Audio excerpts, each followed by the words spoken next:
Now, did you know that in order to end stress or anxiety or unhappiness, sometimes it just takes a few changes in our daily habits? Sometimes we're too caught up in a vicious cycle of negativity that makes it really difficult for us to see anything positive in our lives or to be grateful for anything. Yet, there are important and very easy mind shifts that you can do right now that will actually bring you lasting inner peace into your life. So I'm about to reveal what they are. So stay tuned for that.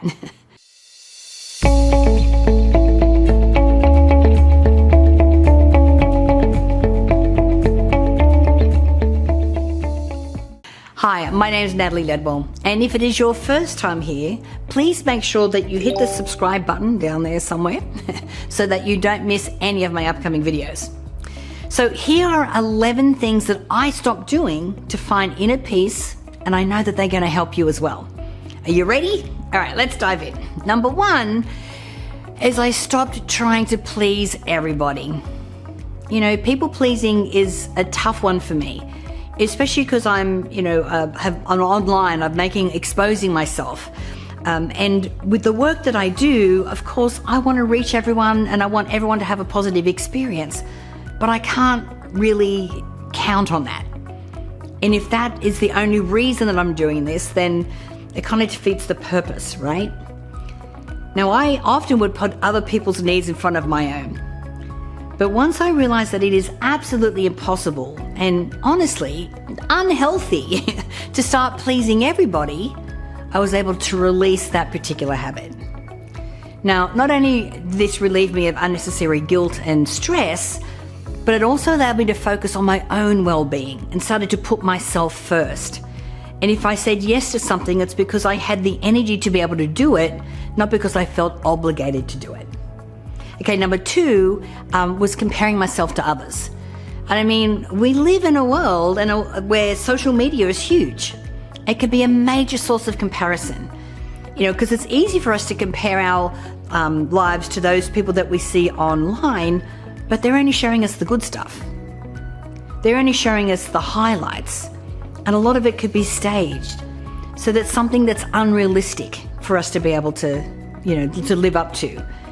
So by making a conscious effort to stop comparing yourself to others, you can find more gratitude for what you have in your own life. Because that's exactly what I did. Okay, number 3 is holding on to grudges. And this is a tough one, because resentment and anger can really weigh you down, especially energetically. But when I let go of grudges, it really allowed me to open up my mental and emotional state. And I also realized that being angry or resentful to someone else and holding that grudge is like me drinking the poison hoping that they die. Doesn't make any sense, right? But being able to release that actually allowed me to focus on the present moment instead of dwelling on the past. And it helped me to be grateful for what I have and to release anything that happened before. It was a very empowering moment. Okay, number 4 is overthinking every decision. Okay, so instead of getting caught up in an endless spiral of overthinking and second guessing, I started to trust my gut. And I started making decisions based on what felt right for me. So rather than just barreling through and not thinking about my decisions, I took a moment to sit and reflect inside not only what I thought, but what I felt. So this not only helped me with my decision-making process, but it also helped to minimize my stress and anxiety because I felt better about my choices and my decisions because I really had checked in. Number 5 is striving for perfection. I used to always want things to go a certain way, and it had to be done in a certain time, and it had to look a certain way. And I would be so attached to the outcome, and I would often be disappointed and frustrated because it didn't look like what I wanted.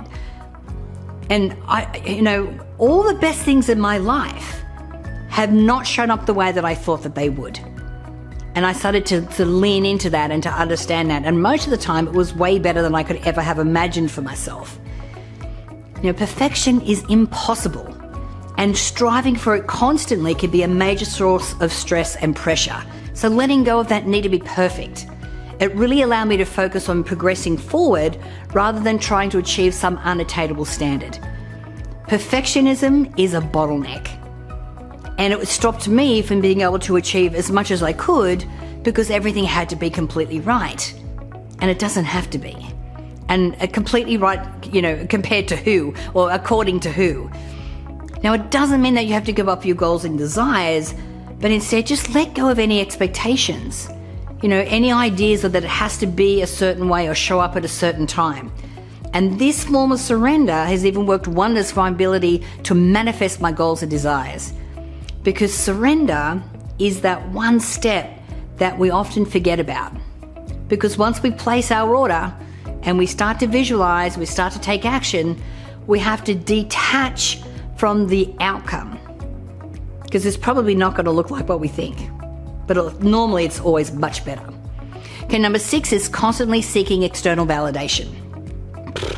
Again, external validation can feel good in the moment, but often if you are always seeking it out, it's attached to a sense of insecurity.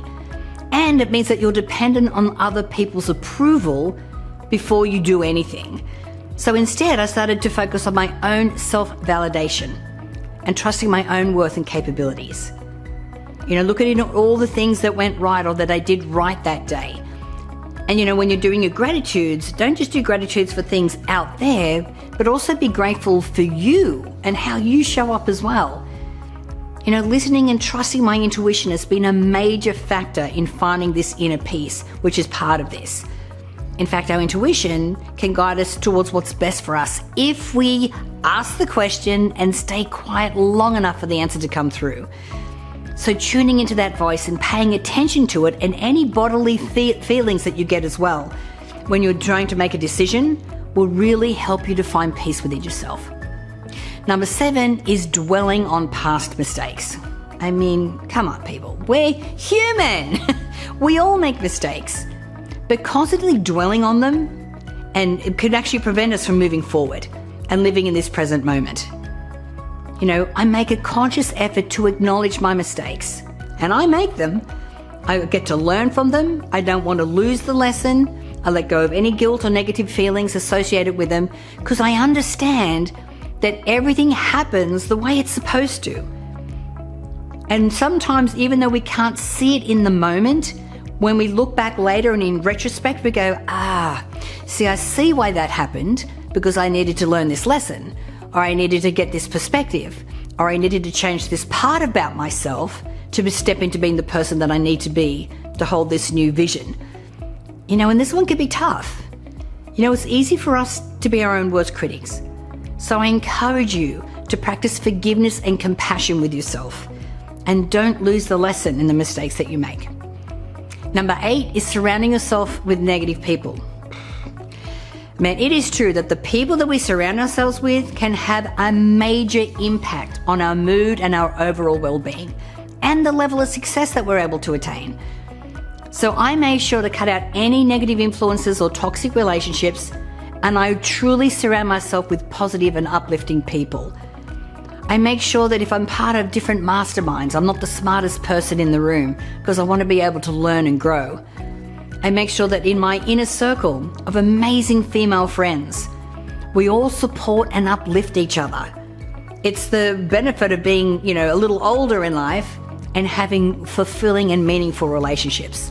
So really look at the people that you have around you and be very intentional about surrounding yourself with people that are positive, that will lift you up. Okay, number 9 is worrying about things that are out of my control, which of course includes the future. Worrying about situations or events that are out of our control can be an absolute major source of stress. So I learned to focus on what I can control and not dwell on the past. You see, when we learn about the law of attraction, we kind of get lulled into this false sense of security thinking that, okay, I'm in control now. If I think it and visualize it and take action, then I can make it happen. And yes, we can positively influence the outcomes in our life, but we're not in control of anything. What we can control, though, is how we choose to see a situation, how we choose to respond to that situation, and how long we allow it to affect us moving forward. That's what we get to control.